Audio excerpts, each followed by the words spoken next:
Friday evening EGROW webinar series. As you all know, in the EGROW webinar series, we try to bring the best minds in the country and across the world to talk to our audience. Our purpose is disseminating knowledge and the very best that we can get anywhere. As you know, the think tank aims at policy-oriented research, and the budget is obviously a very important policy document of the government. We have dedicated 4 evenings to the budget, 2 before the budget and 2 after the budget. This is in that sequence that today is the 4th evening of dedicating our discussions to the budget. In today's discussion, we have made an attempt to get all the people who were there earlier with us when we did the pre-budget discussion on this forum. Of course, we have made some changes and tried to bring in some fresh thoughts here. The session today is chaired by our chairman, Dr. Arvind Virmani, and now I'll hand it over to him to conduct the proceedings, please. Dr. Virmani.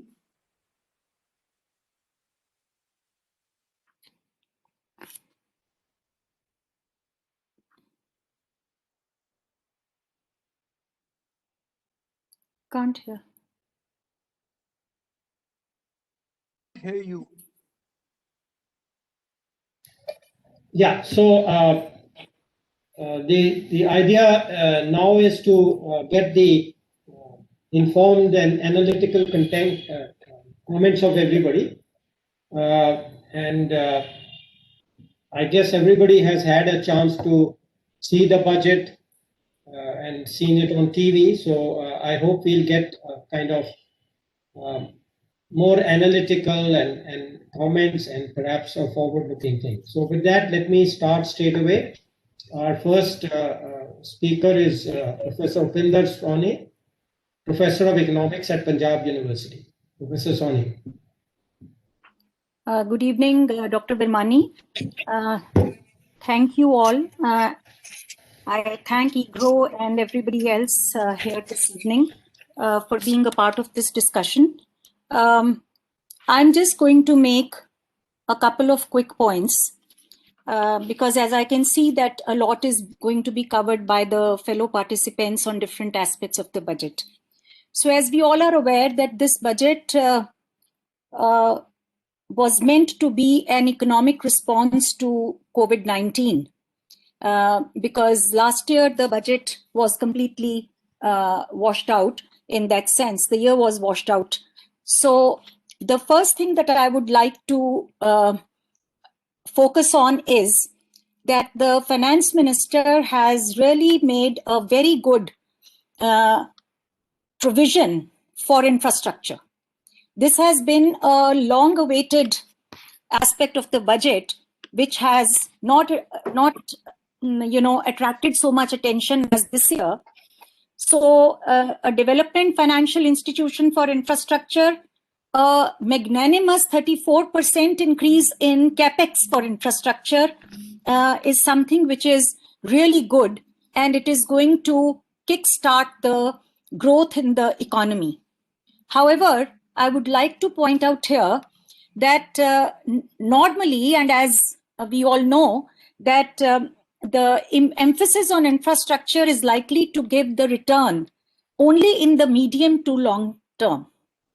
And what we require at this point in terms of employment generation particularly and income generation particularly is short-term measures. So even though this is one of the best aspects of this budget, so much increase and so much focus on infrastructure, yet it is not going to give us returns in the short run, and employment generation as well as income generation are not going to be seen anytime soon, which was actually required this year.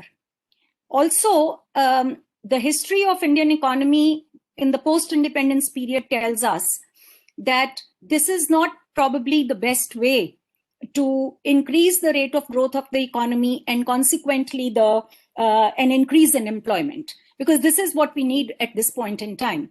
However, the things have changed over the last 70 years. So, I mean, there are a lot many different factors that have come into the economy now, and therefore infrastructure will be, and we hope that it should kickstart or increase the rate of growth in the economy, and consequently the employment and hence income in the economy.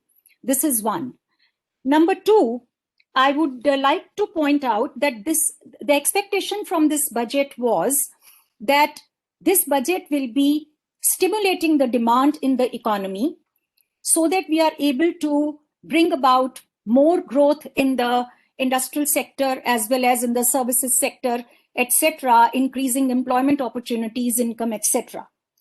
But what we have seen is that some of the badly hit sectors like travel, tourism, hospitality, etc., also the traders, they have not been given any relief in this budget. In fact, the spending on tourism has declined by 19%, which is, 1/5 less than the last year.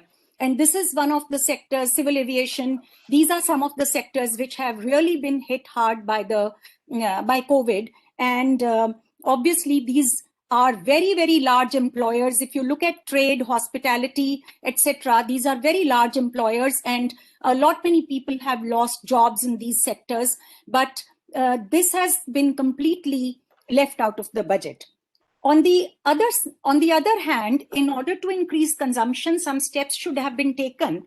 But an increase in the increase in customs duty on some of the imported inputs, etc., is going to increase the price of many consumer durables. And therefore, the consumer durables are likely to see a fall in demand at this point in time, which once again may not augur very well for growth in future. Then Mahatma Gandhi Narega, and Mahatma Gandhi Narega was not meant to be a one-time stimulus in the hands of the poor people, which was done during COVID, but this should have been followed up in this budget by more allocation than before. However, the allocation has come down by 34.5% as compared to the last budget. And similarly for PMAY, the allocation has come down by 32.1%. I really don't know. Actually, this requires a discussion on the migrant issue, etc., but that another fellow panelist is going to talk on. Therefore, I'm not going to spend time on that. But yeah, this was the time when the allocation for Narega would have really been very good, because it would have placed more purchasing power in the hands of the poor, and that is how the economy would have started moving towards revival. Now, somehow a one-time hand-holding is not enough. The poor have suffered so much that just one time giving them certain benefits during COVID last year, that is not enough. It should have continued this year also. Other than that, I would like to make the third point, which again is not a point which everybody will agree with me across the board. And that is that, of course, there's been a lot of emphasis on Atmanirbhar over the years. And this year also it has been talked about in a very, very big way in the budget. However, Atmanirbhar means self-reliance. And we have known that self-reliance was import substitution in the pre-economic reform period, and so is it now. So if we continue to carry on import substitution at this point in time, increase the import duties at this point in time, then we are likely to have issues with our external sector also. So not really going into too much of detail over here, because many of our others are going to speak upon this. But yeah, these are the main positive is the allocation on infrastructure. But what I see missing, and which is very, very vital, which was very, very vital for the economy and which should have been paid a lot of attention, are the travel, hospitality, tourism sectors, etc. And of course, we are not even touching upon the unorganized sector. Thank you. Thank you. Our next speaker is Dr. Narendra Pani, Professor and Dean, Social Studies, National Institute of Advanced Studies, Bangalore. Professor Pani. Thank you, Dr. Birmani, and thank you to EGROW for having me. I would just, I think in any budget, a critical factor of evaluating it is its impact on growth. But very rarely has that been as necessary as now, when with a projected growth rate of 11.5%, we will still have a 2-year average of just less than 1.5%. And this pattern of growth, it's a difficult budget, difficult circumstances, but I think it's important to recognize that several pitfalls. Your voice not visible. Is this better? Hello, is this better?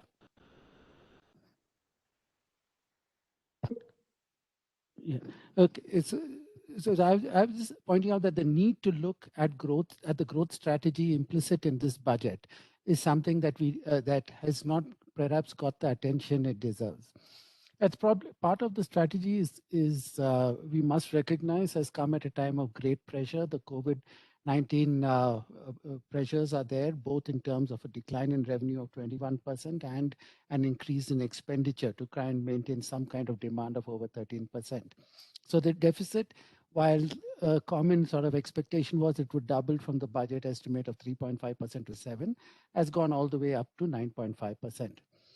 Now, this is itself a matter of some concern, but you could take it in your stride, except that the strategy for reducing the deficit does not show any urgency.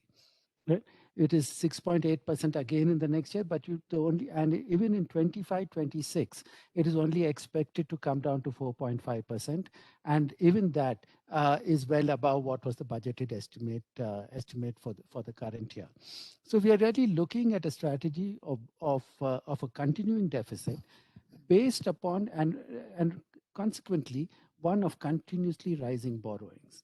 This year, there have been a massive increase in borrowings of 132%, and which has an immediate impact on interest payments, which have gone up by almost 17%. And then again, if that increased borrowing is going to continue as a strategy till at least for the next 4 years, then we are going to face a much greater pressure on on a variety of elements, particularly the crowding out of private borrowings. This may not look like a major issue right now because funds are available. The borrowings are not on the scale that the government would expect. But as the economy begins to revive, you're going to face this pressure. And if this crowding out of private borrowings over the next 4-year period is going to be sustained over a 4-year period, there will be an upward pressure on interest rates. The RBI may try to keep it down, but the upward pressure will sooner or later make its presence felt. Right? Now, this strategy of borrowing to get out of, I think as Dr. Virmani and others know, have got us into trouble before. Its worst case was, of course, in 1985 and those years when the then Prime Minister put in a great deal of effort into trying to borrow their way out of trouble. And we all know what happened after that. It was part of the problem again when the 2008 crisis. The immediate impact looked very positive. But over the next few years, we saw the slump coming in. So we do have the problem when the borrowing crowds out private investment. We could probably get out of this if the investment in infrastructure would generate growth. But the investment in infrastructure, I think, as was already mentioned in some sense, while massive, has been almost entirely in mobility infrastructure. It has been on roads and railways. Now, this is all right. Is fine if the strategy, it suggests, in fact, that the government would like to continue the current pattern of moving labor, large masses of labor across the country, right, where you're really creating a situation of the distance from home to work being thousands of kilometers. Now, this we had a problem in the COVID crisis with the issue of migrant labor, and I think others will speak about it. But even otherwise, the whole increase in costs of the travel has seen that we have lost our low-cost labor advantage on a variety of industries. Right? And part of the story of Bangladesh versus India and the garment industry is about that and about the increase in the cost of a migrant labor strategy. So it would have been worthwhile, because we don't know what will happen to migrant labor, whether they will come back on the same scale as before. If they don't, we should expect wage inflation, which will create an additional problem. But even if they do come back on that scale, we would have problems of uncertainty. If something happens, if they go back, if there's any kind of pressure that emerges. This issue could have been challenged, or at least some effort could have been made to try and reduce that risk by developing infrastructure in the places where the migrant labor is coming from. This might look like a very difficult strategy because those are not areas that are developed. But we must remember that in the 1980s, 70s, and 80s, several several cities that have now emerged as industrial centers invested very heavily in industrial estates, which helped mobilize local industry, created facilities for local industries, and allowed them to grow. Right? This was also the period, of course, of the emergence of a large number of the current day industrial giants, going right, including Reliance. It was the period when Mr. Dhirubhai Ambani could tap into the stock markets to grow. We don't see any of those strategies re-emerging, right? Despite their huge success in that decade. If any of those strategies had, or some kind of combination of those strategies had been worked out for the more backward districts, there was a possibility that our dependence on migrant labor would not be that high. And even if there was a wage inflation in terms of migrant labor, other aspects, other patterns could emerge, which would counter that. This problem which comes up from I think reliance on a mobility-led strategy for growth is compounded now by signs of protectionism. What's happened with the customs duty may not be as very widespread, but nevertheless it suggests that official thinking is that protectionism is a way of going forward with Indian industry. We all know the general theories and the problems that happen with competitiveness as a result of protectionism, and this could have a more immediate impact in this year or in the current period because of the increased role of imported components in Indian products. I think this is an issue that has already been touched upon, and if that happens, you will have a problem of exports, certainly, if you become uncompetitive. And we're already in a period of relatively slow or very slow growth in exports. Right? In this kind of a situation, we might not return to a kind of what happened in 91, largely because we have a very substantial foreign exchange reserves.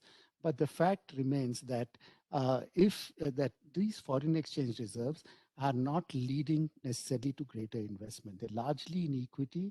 And despite the fact that the current year has seen a massive surge in FDIs, we are not seeing a corresponding increase in investment. In fact, the gross capital formation as a proportion, gross fixed capital formation as a proportion of GDP is just around 24% this year compared to 34% around a decade ago. So I'll just end by pointing out that, yes, this was a difficult situation for any finance minister, and a certain effort was made in that direction. But it's also time to keep in mind the challenges to growth that are there in this process and in this and in the strategy that has been followed in this budget. Thank you. Thank you, Professor Bani. Our next speaker is Professor M.P. Besbarua, Professor of Economics at Guwahati University, Guwahati. Professor Besbarua.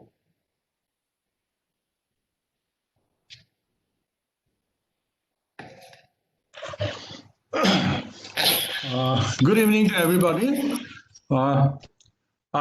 First of all, I would like to thank the EGROW Foundation, the chairperson, and especially Dr. Charan Singh for having me here on this very nationally representative platform platform to discuss the Union budget. And now it's about 4 days down the line since the budget speech was delivered in the parliament.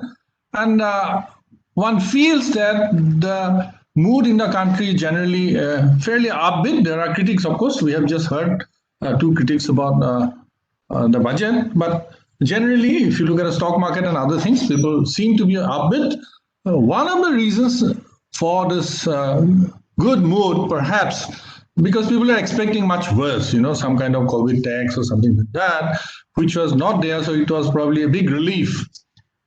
But I'd like to believe that this positive approach is also because of some other factors.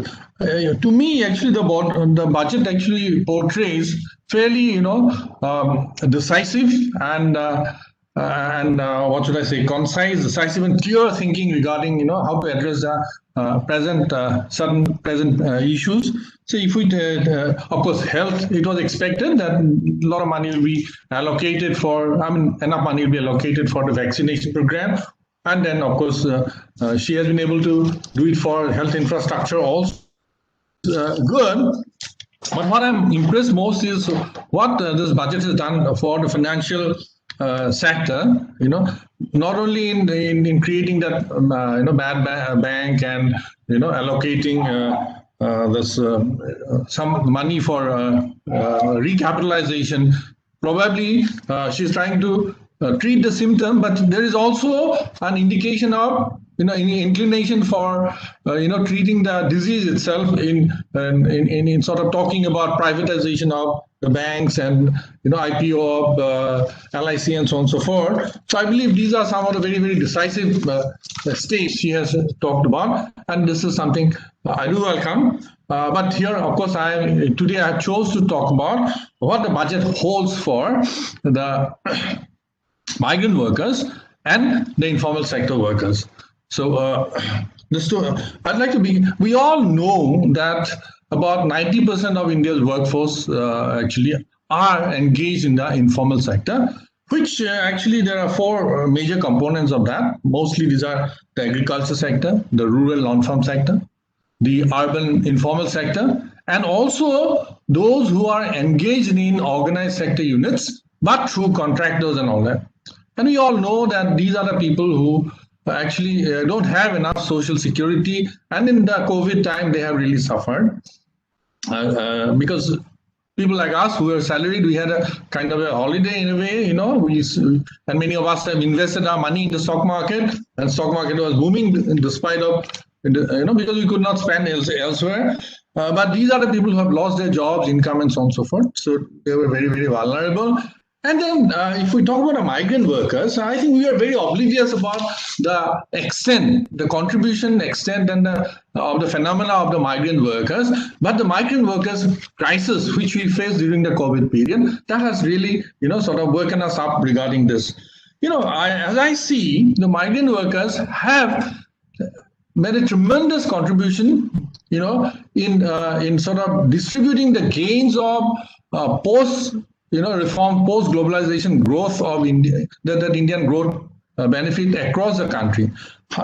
Just allow me to just point out, the three different ways they have done it actually.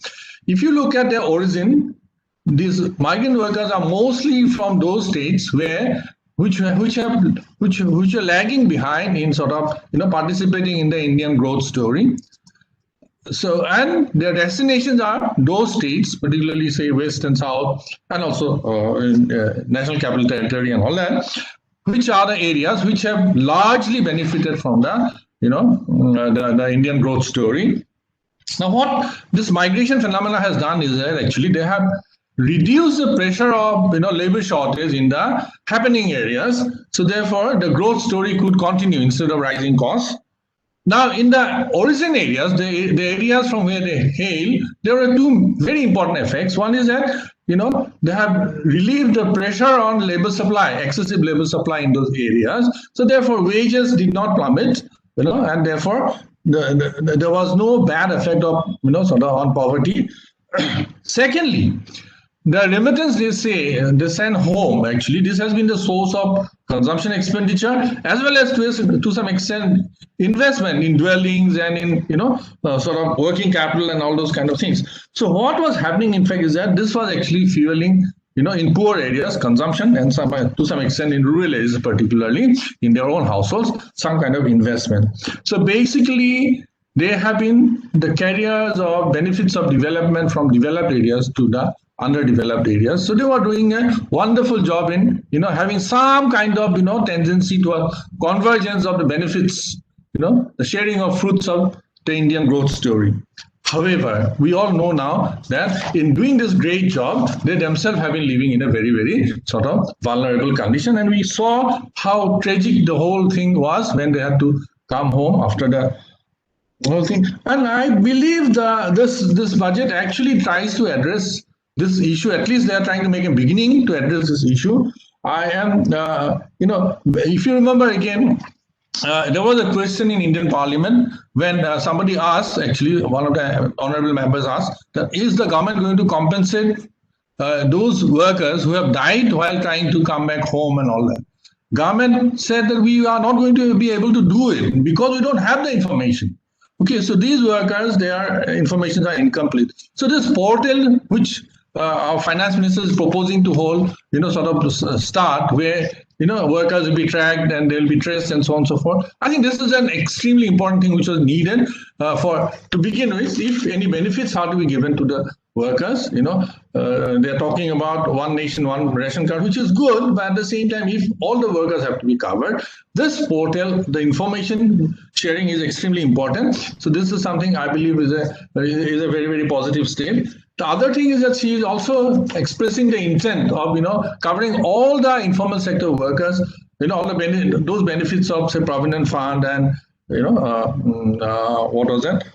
Minimum wage and all that kind of stuff, and employees provident, what you call that, insurance scheme and all those things. She is proposing to extend to all informal sector workers. I don't know how they're going to implement it. At least the intention that has been explicitly expressed, I think for the first time, informal sector workers have been really taken into account. So I hope the things will move further in this particular direction. So this is something I think was long overdue, and this is quite positive. However, I think a few more things I would like to talk in this context if I have the time, obviously. One is that, somebody has already mentioned textile and all that. So she's proposing to hold textile mega parks and all that. But we need to ask the question, why, for instance, in Indian industry, textile being an area of advantage for centuries, why the Indian industry is not so keen to invest in textile, rather they would have invested in, sort of automobiles and all that, which are more, capital intensive, less labor intensive, and so on and so forth. And this actually one has to really go into somebody mentioned Bangladesh, but Bangladesh and India, if you compare, you'll find that there's a vast difference in the labor laws. Our labor laws require some reforms. There is no doubt about it, So 8% of workers have all the privileges, whereas 92% of workers, they're not actually having enough security even now. So there has to be somewhere, we have to move these two groups of people together. So that is something extremely required. So unless we are able to do it, the farms are not going to make a lot of investment in areas which are labor intensive, which require employing a lot of workers. But at the same time, I'm slightly critical of the kind of hurriedly brought in labor reforms in various states during the post-COVID period. You see, and these are not things which are done very hurriedly. Economists have been discussing this for a long time. But then if we are going to hurriedly, sort of take these reforms and implement them, we may run into the problems similar to the farm bills and all that. So one actually need to be a little more careful. I'll just take another 1 minute to say that a lot of us have expressed, apprehension about this word, this Atmanirbhar. It sounds very good. It's very popular and all that. But at the same time, I think we need to be very clear, so that the common people cannot make this mistake of assuming that we are going back to the pre-1991 or pre-1980 period, actually. So we need to be Atmanirbhar, not by producing everything here. That will be a very sad thing. And if we believe, somehow, I don't know, in our political establishments, they seem to be believing that we can choose and pick. That in certain areas we want to be, connected, we get the raw materials and, maintenance equipment and all that, the low customs, but at the same time, finished goods we don't want to have. So if we think we can do it, that probably is not going to work, because the other countries are also going to become smart, and all of us actually we beggar thy neighbors. So this is something where the government, I think, should come out with more clear policy, because so that common people cannot make the mistake of wrong interpretation and take the whole thing. I think I'll stop at this point, and thank you again very much for giving me the opportunity. Thank you, Professor, for your comments. Sorry, I guess the next speaker, is P.R. Devi Prasad, advisor and former economic advisor, IES GOI, and founder director of the Fiscal Policy Institute. Mr. Devi Prasad. Thank you, sir, and thank you for sending me to Bangalore in 2008. Because of you, I'm here now. And I became a resident. Yes, I remember that. Right. Thank you. I pick up the point that you said, for analytical and forward-looking aspects of the budget to be seen. These are your initial words. I pick up from these 2 points. First thing, sir, I also thank Professor Charan for introducing me all colleagues, which I missed. Good evening to all of you. Budget is a political statement. No argument about that. Budget is an economic statement. No argument about that. Budget is a legal statement. No argument about that. Budget is accounting statement showing receipts and expenditure. No doubt about that. Budget is a policy statement. Policies, that's fiscal policy showing growth path, investment priorities, distribution of income. These policy dimensions have to be looked at. So I tried to see the background. 2 days before the budget presentation, the Prime Minister mentioned that last year we had 5 mini budgets. And that is a very, very significant statement. He said last year we had 5 mini budgets, and this budget is going to be amalgamation of the same. Absolutely, that's what we see in the budget speech. And combined with that, the medium-term framework shown in the statement is missing in the documents, and well explained by the Finance Minister. And also, Finance Minister suggested an amendment to FRBM Act. So that is para 112 in FRBM statement. First, when I was going through the speech live, I thought in FRBM, FR is given a go by, only BM is remaining. That fiscal responsibility is given a go by, only budget management is what is proceeding. But after reading the statement, para 112, I see there is a conscious decision to redefine fiscal responsibility that may come through amendment to FRBM Act, which you have to see. And the second background for the budget, only once to my memory, in one fiscal year, 3 budget speeches were made. That was 1971, during wartime. This time, 5 mini budgets were presented without budget speeches because of COVID, for which Disaster Management Act powers were invoked, managing COVID. People could not meet, people could not travel.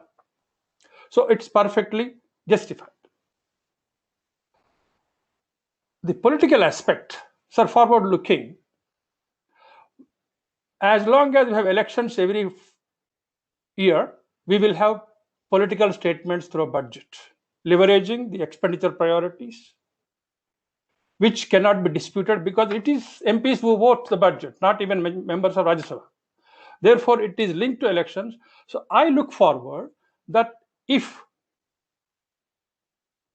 there is a situation of one nation, one election with sufficient safeguards, perhaps budget may not become a political statement.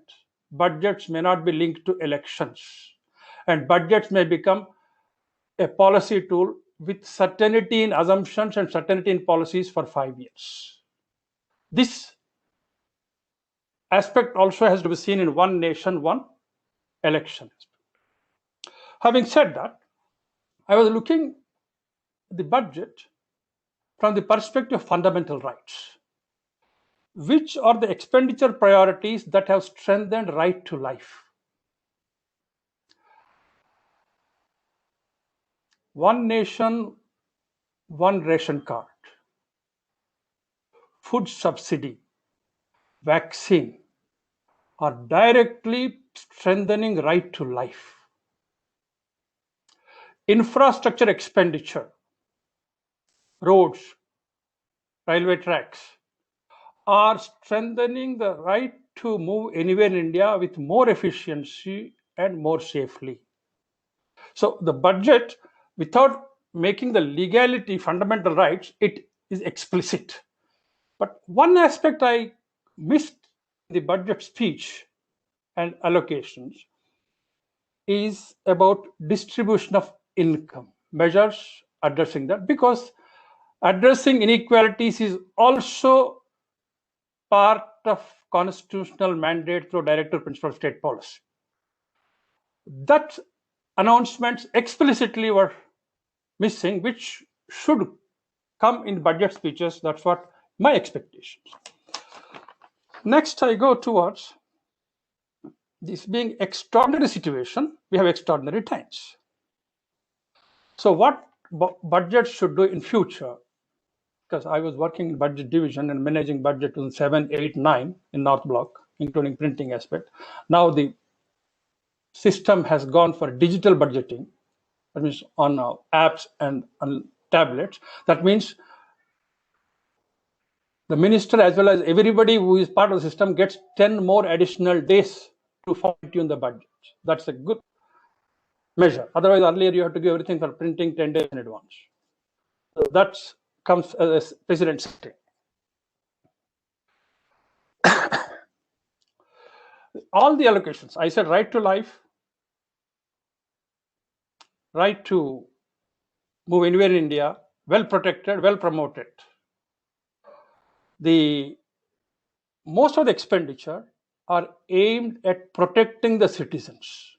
It may be savers, it may be workers, it may be farmers, all protective functions, and allocations for productive functions are towards infrastructure. So both we can see. I'm not going to the numbers because all are experts and seen enough of numbers.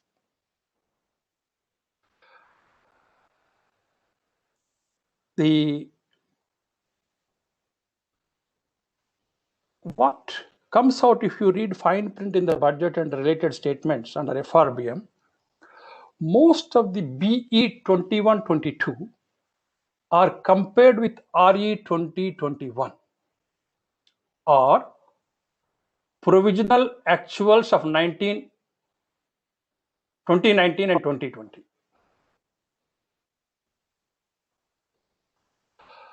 That it tells a practical problem. And minister also said that she is going to amend Contingency Fund Act, raising the limit from 5,000 crores to 30,000 crores. It is a significant amount, and it has significance in budget management. The 5 mini budgets going back also tells that government reserves the right, and correctly, to make expenditure priorities after budget is announced throughout the year, depending on the contingencies. Therefore, the numbers that rolled out on receipts and expenditure don't remain sacrosanct till 31st March. Constitution provides for change in the budget numbers 3 times, through supplementary demand. But without supplementary demand also, budget priorities can be changed and revised. Precedent is set in the year 2021 budget. So in future also, those changes may take place, should take place depending on contingencies. And that is the reason perhaps government wants 30,000 crores contingency fund at the disposal of Secretary Department of Economic Affairs, not only to take decisions, even to spend without the approval of legislature, subject to post facto approval, which will be routine like ordinances. So getting into those numbers now and looking forward that remain firm till 31st March is a thing of past. There may be changes. Now, how to handle this? To handle this is that CAG, who gives audited accounts, they should also expedite, and those audited numbers of expenditure of the previous year, year T-1, should be made available for budget making as early as possible, but at least by end of December of the current financial year. Now, the finance accounts of year T-1 are available in the year T+1 in monsoon session. But we should see that finance accounts audited by CAG should be available, and it should be available given the digital technology available, by year T itself in the month of December. Then only budget numbers can be compared. In medium-term fiscal policy statement, every number is compared to provisional actuals, not even actual figures audited. So this is forward-looking. So these systemic changes have to be done. Little history. Until 2014-15, budget numbers are anchored to 5-year plans. We moved away from that. Thereafter, budget numbers, at least in theory and at least public perception, were anchored to FRBM medium term. Now, medium term is also knocked out because of extraordinary situation.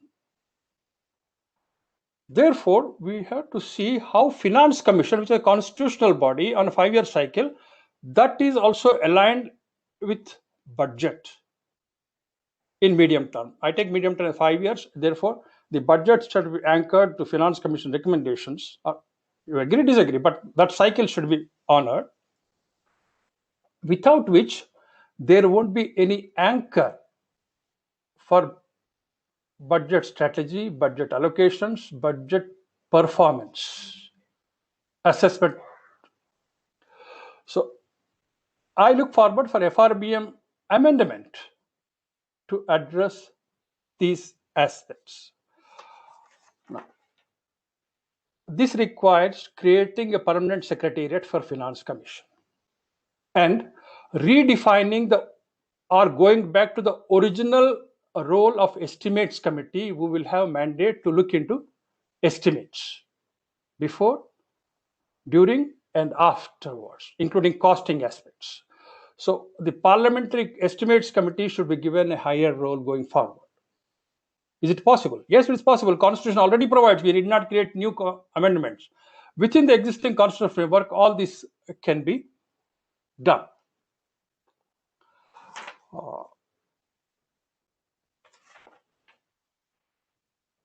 So far, expenditure performance assessment is missing. We have performance budget, outcome budget documents, but less we said about it, better, because the format, content, presentation all requires improvement. So going forward, the expenditure performance statements, call it outcome budget or results framework, whatever it is, they have to be properly designed and generated at right time and disseminated, so that the presentation, the budget statement made at the beginning of the year can be validated by end of the year. Without that, the accountability of taxpayers' money and accountability statements will have no meaning except for accountants, auditors. With this, sir, I make one more statement. Supreme Court gave a judgment, and I stop after that, asking political parties to make any promise in the manifestos. But in the manifestos, they should tell how they are going to raise the revenue. So that manifesto issue, Supreme Court judgment, and Election Commission gave a circular to political parties. That also has to be honored, respected by political parties, because most of the expenditure priorities are linked to manifestos. And if it is one election, one nation, one election, it will be the manifestos which will decide expenditure priorities. So this is what I stop here, sir. Thank you. Thank you. Thank you, Mr. Devi Prasad. Thank you, sir. Our next speaker is Dr. Vigneshwara Swamy, Professor Vigneshwara Swamy, Professor of Economics, ICAFE Business School, Hyderabad. Professor Swamy. Thank you, sir. With your permission, can I share this few slides? Sure. I guess the Yes. IT at EGROW, yeah, okay. Are you able to see it, sir? Yes. Okay. Thank you. Good evening to all of you, and particularly thanks to Dr. Arvind Virmani, sir, and also Professor Charan Singh, sir. Let me present my brief views within the allotted time of 10 minutes. In the previous occasion, I exceeded that. I'm sorry about it. This time I want to stick to the time limit. According to me as a professor, as I normally evaluate my students and give them this course, in a very simple way, if I have to look at this budget in a holistic way and then give some scores for it, I feel it should get some 7.5 to 8, it seems. Why I'm saying this particular aspect of giving the score to this budget is because before the budget was presented, there was a lot of hype created around it, even by the Honorable Finance Minister herself. She claimed that this would be one of the one in the century budget, budget of the century, like that. So generally the expectations go very high, thinking that a lot of jobs will be created, a lot of spending will be there, particularly in the area of job creation and all. So in that background, the budget comes somewhat not so great. But when compared to the other budgets, the previous budgets, definitely it has lots of merits and lots of pluses and good hits. Misses are, of course, there. Few are some misses. I will highlight them. But particularly, Professor Charan Singh sir has asked me to highlight or focus on any one of the pillars that the finance minister had mentioned in that speech. So accordingly, I will be talking about this physical and financial capital as well as the infrastructure. That pillar I will be discussing now. As you all know, this particular budget is focusing more when compared to the previous budgets on the capital expenditure. And when compared to the previous, the budget estimates of 2020 and 21, there has been a substantial jump in the capital expenditure spending. That's around 5.54 lakh crores. And the finance minister also says she's going to have an additional reserve provision of 44,000 crores. And she's also saying that she will motivate and nudge the states to spend more. And for that also, she's having some 2 lakh crores of capital expenditure kept ready. So it speaks of the intent of the government to go heavily towards capital expenditure. Of course, the earlier speaker, one of the speakers, panelists mentioned that this will give results after some time. That means there is a lag effect for it and the results will be seen after some time. But it is very important.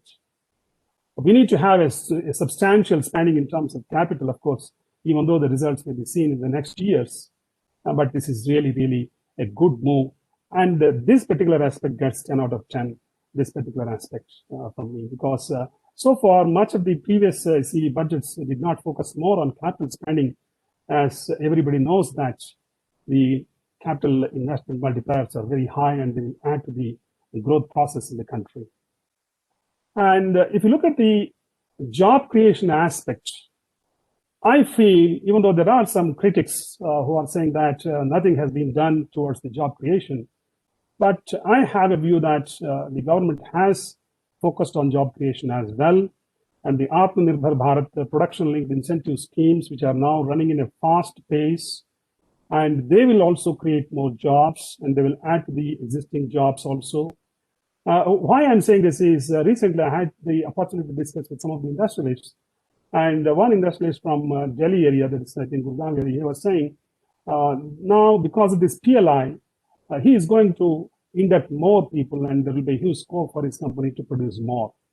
And like that, much of the industrialists are very happy about this, the PLI scheme, which is going to cover around 13 sectors. And of course, the finance minister has said rupees 1.97 lakh crores in the next 5 years is going to be put into this particular scheme, which covers 13 sectors. And coming to the infrastructure again, the Honorable Finance Minister has focused very nicely on this national infrastructure pipeline. And she has said around 7,400 projects are going to be covered. And the infrastructure financing, in that aspect, she's going to create the Development Financial Institution, DFI. And for that, she's creating 20,000 crores of initial capital. It's a really good move because once a strong, robust financial institution comes up, then the clear objectives and then goal setting, all these things can be done, and it will help create a good hype towards creating financial infrastructure financing in this country. And also urban infrastructure, because India is growing, urbanization is happening in a rapid pace, and to ensure that there is a good infrastructure, there is an 18,000 crores of spending for the public transport system, bus transport particularly. And also the government is focusing on the ports, shipping and waterways. These are all good moves. Of course, they have to be speeded up faster because if they are taken up in the fourth quarter or the third quarter like that, it may not yield immediate results. They have to bring in the money and then start taking these projects in a faster way. Then definitely this infrastructure is going to boost. One more highlight of this is this railway infrastructure they are focusing, because in India, railways are major infrastructure aspect, and they cover and they transport huge masses in this country. So 1,07,100 crores of huge expenditure towards capital aspects. That's a nice move, and it is going to boost the job creation also. That's what my personal view is. And also roads and highways infrastructure. This is also very essential.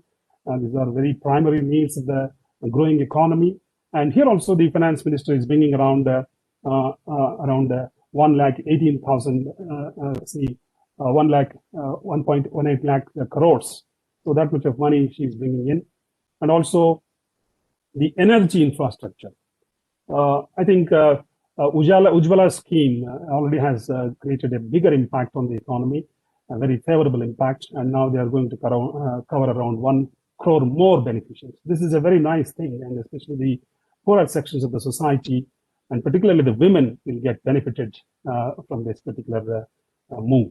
And the government is also adding around 100 more districts in the next 3 years for this gas distribution network and this kind of measures. And solar energy also they are focusing. That's a good move because in the context of climate change, all those aspects in the environmental concerns, this kind of capital infusion into solar energy definitely will help us. And coming to the innovative aspect of this budget, I give a full marks here. This time the finance minister has focused on monetization of certain assets, which will give her some money, some the funds that can be pulled into the process. So the national monetization pipeline is a very good move, and they have already identified some important assets which can be monetized, particularly from the railway side, the airports, the national highways, and also in the power transmission areas. So this is a very nice move, and this kind of innovations are always required in the budget making, budget preparation. So this is one of the good hallmarks of this particular budget, asset monetization. And also, coming to the financial architecture, I felt extremely happy when I looked at this securities markets code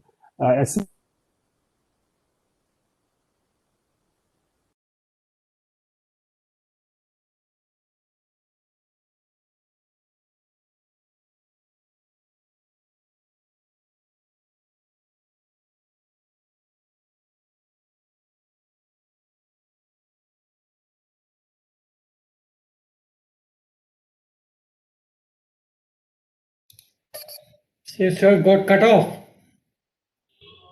Yes, sir. SAR got cut off. Professor Swami, hello, can you hear me? I think there is network issue, sir. Yeah, should we then continue with the next speaker? Yeah, of Okay. course, Mr. Mehta. Yes, Oh, sir. there you are. Okay, continue. Yeah. Yeah, I will close. Just I will take 1 minute. Okay. Okay. No, you Yeah. got disconnected. That's what I was wondering. Okay, I'm sorry. Okay. So the financial infrastructure has been covered a lot, and then I find the disinvestment and strategic sale of some of the assets, and some of the, I think they have said 2 banks will be identified to be the privatized, and also one general insurance company out of the 4 is going to be privatized. And LIC IPO is also going to come into the market. It provides a lot of liquidity and also more robust markets in the system. And particularly about the stressed asset resolution, I find that the move to create a bad bank may bring in some kind of a smile in the financial system, because banks are already worried about their the NPL levels. So I think this will also give a kind of a relief to the financial system, and people also can have more trust. And one more interesting factor in this budget is the commodity market ecosystem. The SEBI will be notified as the regulator for this, so that's a good move. And so the trading in the gold and other commodities are going to be facilitated. The warehousing development and regulatory authority will be strengthened. Overall, I feel the financial as well as the physical capital focus of this budget has been extraordinarily good. And infrastructure focus is really, really nice. And coming to other areas, I don't want to take the time. Briefly, I want to mention about the taxes, if the chair permits me. It's so nice that the budget has not burdened the people, the public at large, without enhancing any of the tax rates. That's a fantastic thing, and a very nicely created budget. Still, from 30 lakh crores last time budget to 34 point something, that much of course is being the size of this budget. It's a very nice move, and in this regard, I feel the government has done a fantastic job to address major concerns of this economy. Thank you very much. Thank you, Professor Swami. Our last speaker today is Dr. Meenakshi Rajiv, RBI Chair Professor, Institute of Social and Economic Change, ISEC. Professor Thank you, sir. Rajiv. Yeah, thank you, sir. Very good evening to all. And first, let me thank EGROW for giving me this opportunity, especially Professor Charan Singh. Now, I am going to focus on agriculture and rural sector in the budget. And as we know that in this unprecedented time where everything is negative, agriculture is only bearing the torch with positive growth rate of GDP. And consistently in last 2 quarters, it is showing 3.4% positive growth rate. And this is also the sector which fed the crores of people during the lockdown and subsequently. And today, many of these returned migrants who have not returned back, a large percentage still in their rural areas without much livelihood opportunities, is surviving because of the free food that they are getting through the PDS system. So this shows the importance of our agriculture sector. However, as we know that our farmers are the ones who is one of the lowest income earners in our economy, with kind of uncertain prices and facing market imperfections. And in this regard, we have 3 important farm acts which are supposed to help farmers in getting better price, better marketing facilities. But subsequently, we saw very large-scale farmer unrest and protest. And in that backdrop, many expected that agriculture sector get a big impetus in this budget. However, we didn't see that kind of incentive for the agriculture sector in this budget. why I'm saying this, if we look at the allocation in this budget for agriculture, if we compare it with the budget estimates of 2021, we see it is 1,54,000 crore. But this budget, it is 1,48,000 crore. So it has actually declined from the budget estimate. If we compare with the revised estimate, we see a meager improvement. But even when I take the real values by taking care of the inflation, one can see that actually the amount has declined.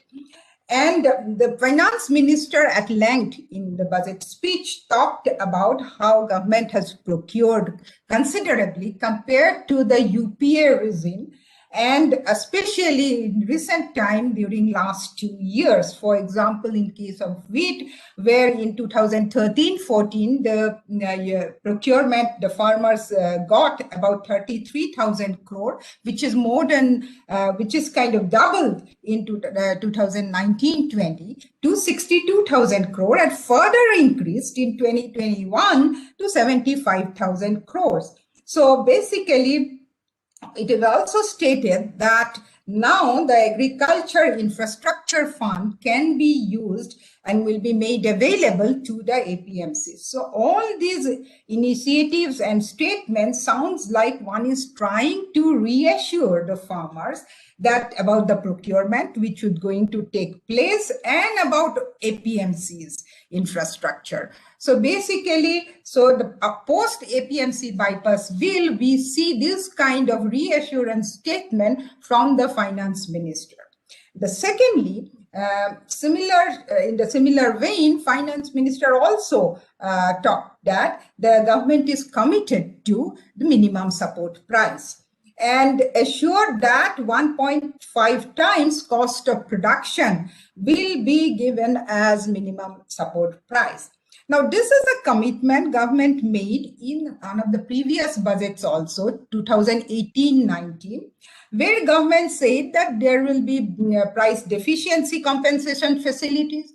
And at that time, we were discussing about it. I have also written about it, that what will be the cost of cultivation government would take? Will it be just pure cost, or imputed cost of family labor would also be taken into account?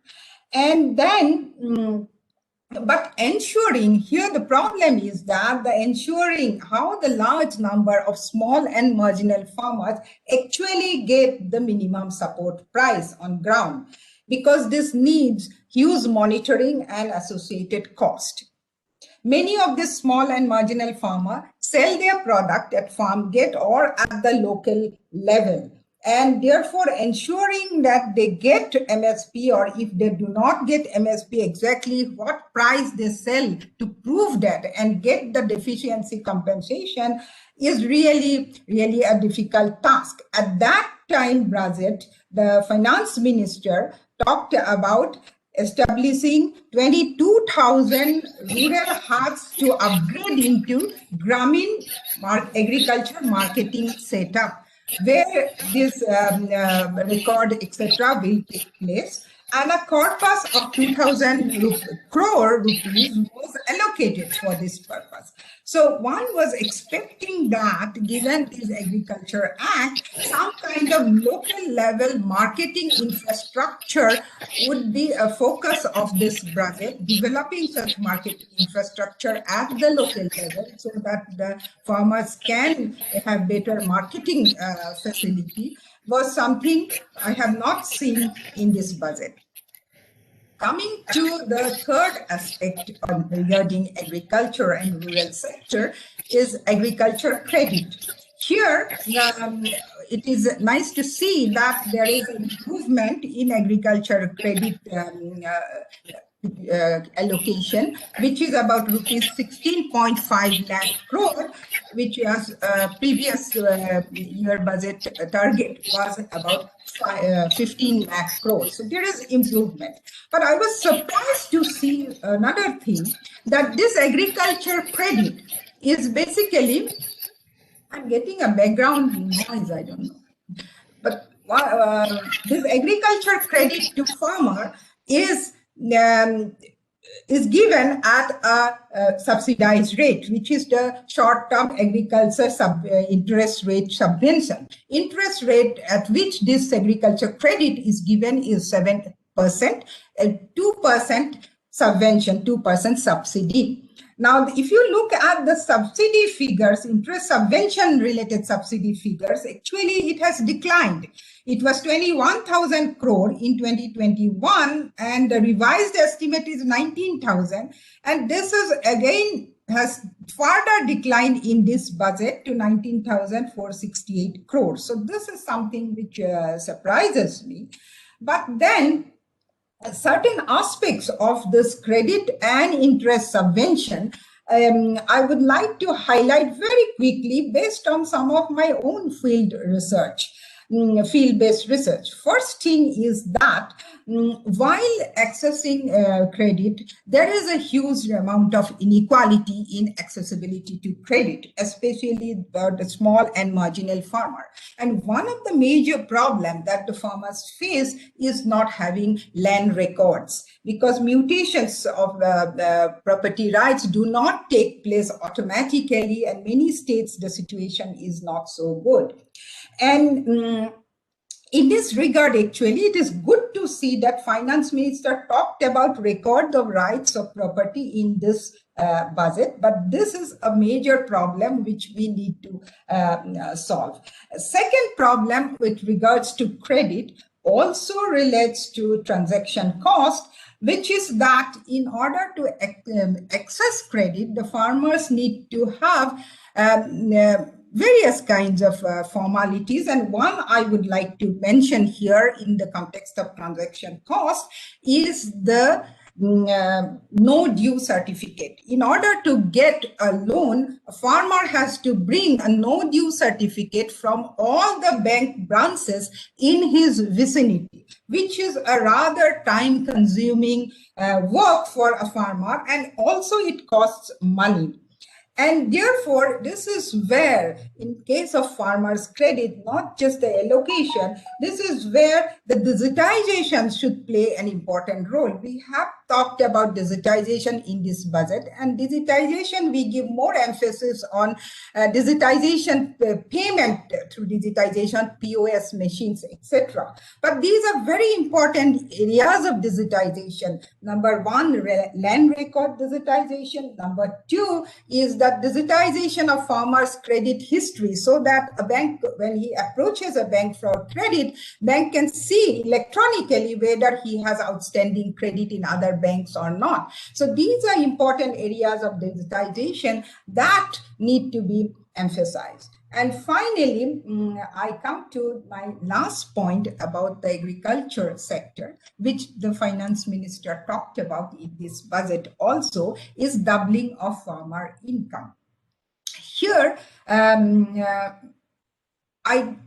given the kind of small land and fragmented land holding that we have, and the large number of small and marginal farmers, especially 80% of them, if we want to double farmers' income, doing alone with the help of farm income only is not possible. Therefore, it is necessary to emphasize pluri-activities for the farm sector, for the farmers. And in this regard, developing non-farm sector is very, very essential. If we look at ILO data, and our analysis shows that 42% of rural employment today is in the rural non-farm sector, which is quite good and which is a large number. But then if you look at the NSSO data, when we analyze the NSSO data, we see that about very high percentage of these non-farm enterprises are own account enterprises. That means they do not have any hired labor. They run with their own household labor. They are especially small and at subsistence level with very little value added per worker. It's like a small kirana store and things like that. And many of them are in services sector. The manufacturing is lower in percentages, But if we look at the manufacturing sector, interestingly, between NSSO 67th round and NSSO 73rd round, which is the most recent round, 2015-16, in fact, own account enterprises in manufacturing has increased between two rounds from 83% to 85.5%. So these very small enterprises have actually increased, and value added for this is very small, about rupees 40,000 for the whole year. But if you have become a little bit larger with establishment, with even with very small hired labor, your value added per worker actually more than doubles to 83,000. So this is something. And this is a sector, therefore, we need to give much more emphasis. And I see the budget is somewhat silent about this very important segment of the rural sector. In Atmanirbhar Bharat, we have certain credit schemes for these very micro enterprises, but these enterprises at the rural segment are so small that only with credit schemes they are not going to improve and become from OEE to become establishment. We need really knowledge, skill, and information dissemination for this sector, and so that they can take up more meaningful business activity, because the kind of activity they are in now, they cannot access bank credit with that kind of business proposal. So this is one sector the budget is, we need to give emphasis in the budget. It is particularly important because the returned migrants, many of whom have not returned, look for rural livelihood, and therefore developing rural non-farm is quite crucial. And secondly, if we want to boost the economic growth through rural demand, then also the rural non-farm sector development is very, very critical. I stop here. Thank you very much. Thank you, Professor. We have only about 15 minutes for Q&A. I see one question, I think, from Professor Anita Raman for iCafe University. Would you like to unmute yourself and ask the question?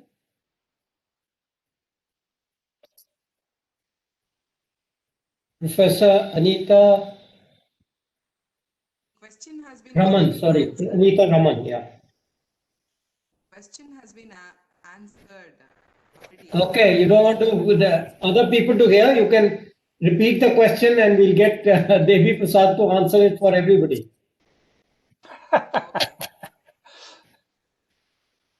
It's a good question, so please just speak it out, that's all, and he will answer. My query is, how to bring in more accountability and transparency in terms of the government expenditure.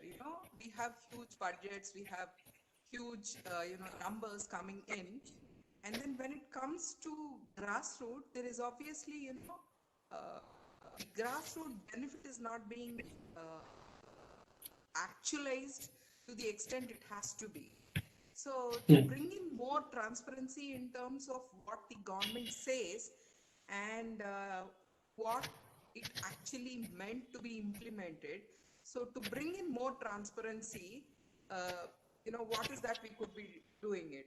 So sir has answered my question. Yeah, that's okay. Thank you. Devi, can you just briefly repeat your answer for the others? So it is a wonderful and fascinating question, sir. Now, the transparency and accountability, Professor Ridza is asking a grassroots. Now, we have three levels of budgeting. One is union government, state government, and local bodies.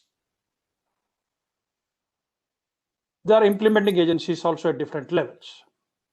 Now, transparency in budget making and accountability in budget implementation, there are two issues. Now, OECD has a transparency indices, about 10 indices are there for transparency. And the Transparency International, Washington-based think tank,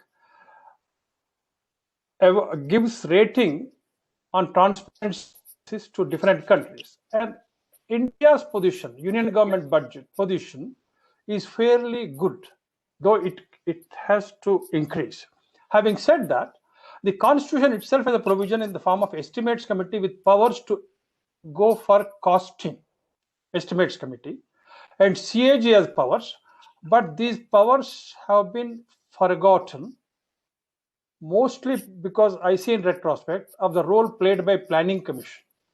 So the more and more planning commission involved, the role of constitutional bodies declined in the course of time. Now, planning commission barrier now is behind us. Therefore, the constitutional role devised originally can be revived, including Center State Council. It's a wonderful document we have in the Constitution with accountability prescriptions in the hands of public representatives and experts. They give us. Now, last point. Government is increasingly relying on that. In 1991, it was privatization, then it was disinvestment, now it's asset monetization. Only nomenclature has changed, but it's same.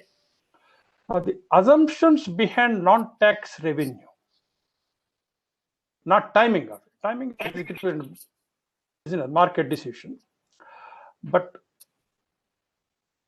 which assets to be monetized and what is the expected return from the asset monetization.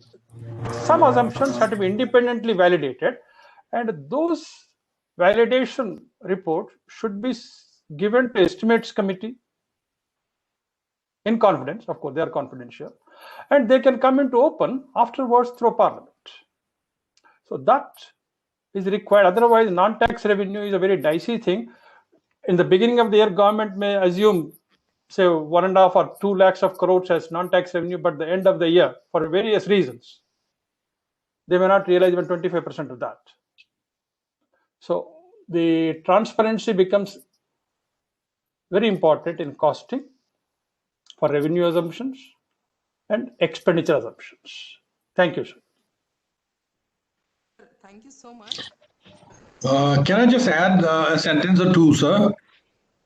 Hello? Dr. Vimani, can I add a sentence or two here? Yes, please. So actually, if we look at the post-digitization,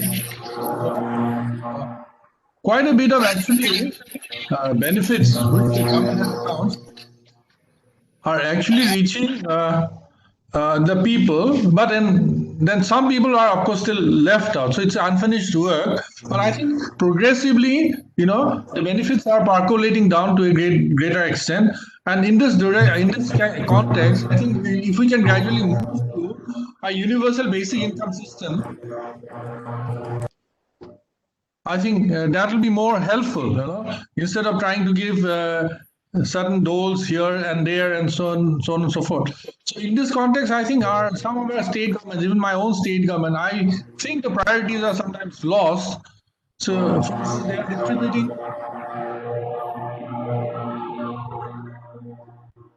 they are distributing scooties to the girl students who have just passed their class 12 exams. So these are some of the schemes. I think the money could have been better spent even for girl child and so on and so forth. So I think prioritization is something which has to be looked into. And in that context, I think cash transfers, I think, can far better and can be more sort of efficiently delivered what you call the transfers. Thank you. Thank you. I think Professor Vishandas wants to ask a question. Professor Vishandas? Yes, sir. You wanted to ask a question or make a comment or something? Yeah. Yeah. For Meenakshi Raji, yeah. You gave a very good description on agriculture. I just want to add you raised the question about the family labor, including in the cost on which MSP decided 50% above the A2 plus FL. So government has long back has decided that family labor is included. and it is always included ever since. So I think there should not be any doubt, because the way you present it as if FL is a question of consideration, this has been settled that FL has to be included, and indeed it is included. That's all I want to say. Thank you, Professor. Are there any other questions? Dr. Charan Singh, do you notice any other hands or something? Sir, Professor Arvind, sir, You know, how about bringing in digitization in the form of, say, having a blockchain technology, introduction of blockchain technology, in bringing in more transparency, because that is going to be cost effective, as well as, it would bring in more transparency right from the grassroots to the top management. So probably we could think of considering that in the long run to have the effective implementation. As Professor has stated. The point I choose to add. okay. Would any of the speakers like to comment on any of the issues raised by another speaker?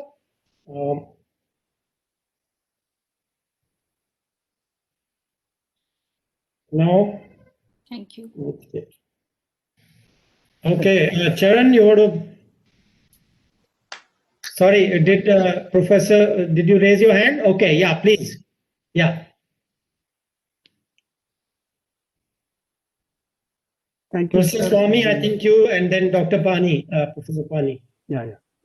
I have some, I see, views about the comments of Mr. Devi Prasad.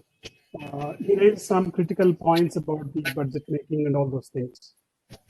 Let us remember that this is a democratic country. We are more transparent than any of the other nations and than any of the other governments. Much of our activity is well known, and the budget documents are very well shared, and also the progress and the achievements of the budget can also be viewed at periodical intervals. So in such a situation, there need not be much of the aspersions about how the budget is being implemented, transparency issues. And if you look at the rating, particularly in this area, that is budget transparency, this area, we stand 53rd in the whole community of nations in the world. I don't think there are any great concerns about how the government is spending its money as per the statements of this budget and how it is implementing it. And he also mentioned about the budget estimates are compared to the revised estimates. That was not required as such. You see, that is the way of presenting it, and they have done it like that. If you want to compare it to the budget estimates of the previous budgets, we can do that. That information is also available. So I don't think there is a great concern about the way the budget estimates are presented in the documents. If you want to do some more research, you are always welcome. The data is available. Anybody can do it. So that's what I brief view. Yeah, thank you, Professor Pani. I just wanted to build on the point that Professor Meenakshi Rajiv had made, and that is really that when you talk about the movement out of agriculture, there is an implicit assumption that the movement is from agriculture under pressure into a better option outside agriculture. But what you often find, and which is more consistent with the data that Professor Rajiv had brought out, is that people are leaving agriculture simply because there's no employment there. An increase in fallows means there is no employment for agricultural labor. Small farmers becoming unviable means there's no employment for agricultural labor. Then they basically claim to be working in areas where there is very limited employment. So you get a macro picture of a large-scale movement out of agriculture, but into activities with very low value added.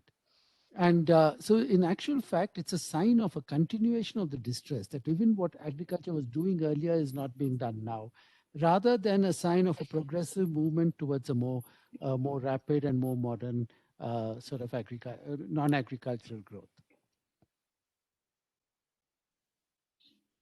Skills were mentioned, services were mentioned. I don't think enough focus is given to skills. I think Professor Pani, in your pre-budget thing, you did mention training and labor, and even for the self-employed, in the service sector, the so-called, I think there's very little attention to skilling, because without skilling, you won't get productivity increases. So anyway, that's just an observation.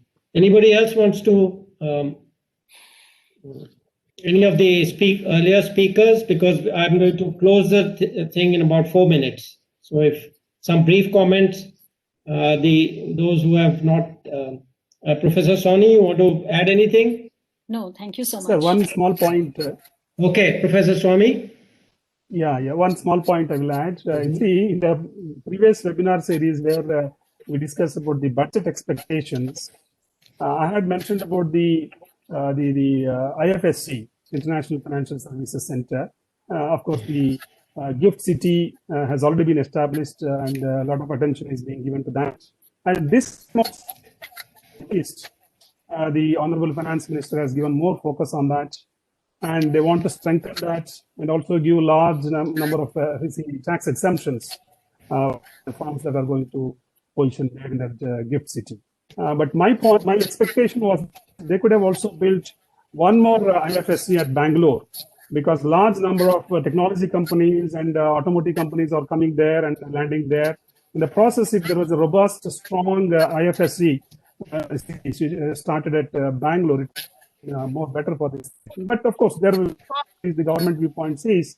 Point is that they want to develop the one that is already built at Bath.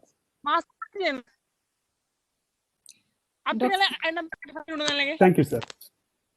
Dr. Virmani, may I just ask? Yes, please. Okay, I just wanted to clarify my own query regarding one mention in the budget regarding the taxation of provident fund interest beyond 2.5 lakhs per annum on the investment of 2.5 lakhs per annum. Now, how good or bad is that?